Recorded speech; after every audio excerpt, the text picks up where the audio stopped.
కాకినాడ జిల్లా తుని మండలం తలుపులమ్మ లోవ అమ్మవారి ఆలయానికి భక్తులు పోటెత్తారు. ఆషాఢ మాసోత్సవాలలో భాగంగా అమ్మవారిని ప్రత్యేకంగా అలంకరించి పూజలు నిర్వహించారు. ఉత్తరాంధ్ర, ఉభయ గోదావరి జిల్లాల నుంచి పెద్ద సంఖ్యలో భక్తులు తరలివచ్చి అమ్మవారిని దర్శించుకున్నారు. భక్తులతో క్యూ లైన్లు కిక్కిరిసిపోయాయి. ఆషాఢ మాసం తొలి ఆదివారం కావడంతో అమ్మవారిని దర్శించుకుని తమ మొక్కులు చెల్లించుకున్నారు. అబ్బో, ఇక్కడ కేజీ చీరలు కొంటే అర కేజీ చీరలు ఫ్రీ అంట. మంగళ్య షాపింగ్ మాల్, కేజీల్లో సేల్, టన్నుల్లో ఆనందం.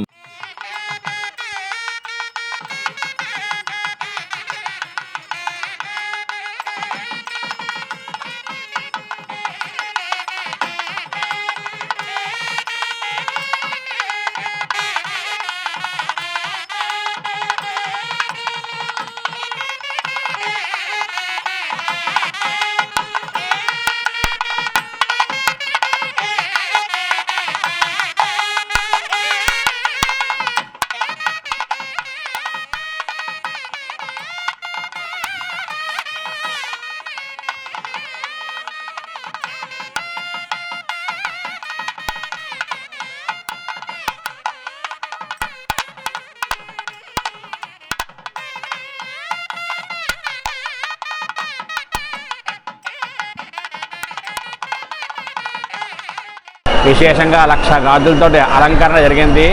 ఈ అలంకరణలో అమ్మవారిని దర్శించుకుంటే స్త్రీలకి సౌభాగ్యంగా సుమంగళిగా ఉంటారు.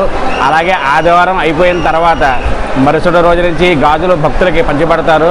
ఈ గాజులు కనుక వేసుకుని స్త్రీలు వేసుకుంటే సుఖ సంతోషాలతోటి సౌమంగళ్యంగా ఉంటారని చెప్పేసి భక్తులకి విశ్వాసం.